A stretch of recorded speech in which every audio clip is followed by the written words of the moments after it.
आज आपण साखर, तूप व दुधाचे खास प्रमाण घेऊन बनवूया खुसखुशीत शंकरपाळी. त्यासाठी आपण इथे 1 किलो मैदा वाटीने मोजला तर 7 वाट्या इतका मैदा घेतला आहे. त्यामध्ये 1 वाटी इतका बारीक रवा आपण घातला आहे आणि चवीनुसार मीठ घालून रवा आणि मीठ मैद्यामध्ये व्यवस्थित मिक्स करून घेतले आहे. एका भांड्यामध्ये 2 वाट्या पिठी साखर घेतली आहे आणि 1 वाटी तूप वितळवून घेतले आहे आणि त्यामध्ये 1.5 वाटी इतके आपण दूध घातले आहे.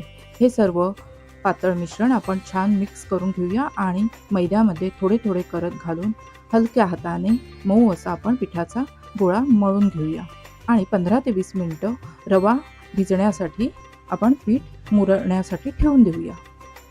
15-20 मिनिटानंतर मध्यम आकाराचा गोळा घेऊन त्याची अशा प्रकारे पातळ पोळी लाटून घेऊया आणि आपण घडीची चपाती करतो त्याप्रमाणे घडी करून आपण पुन्हा ते लाटून घेऊया आणि आपल्या आवडीनुसार आपल्याला हव्या त्या शेपमध्ये आपण शंकरपाळ्या कापून घेऊया आणि मध्यम तापलेल्या तेलामध्ये शंकरपाळ्या सोडून आपण अशा गोल्डन ब्राऊन कलरवर तळून घेऊया.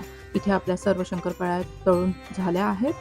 शंकरपाळी थंड करून डब्यात भरल्यानंतर परातीला एकही थेंब तेलाचा दिसत नाही. याचाच अर्थ एवढे पदर सुटूनही आपली शंकरपाळी अजिबात तेलकट झालेली नाही, तसेच हलकी फुलकी खुसखुशीत झाली आहे.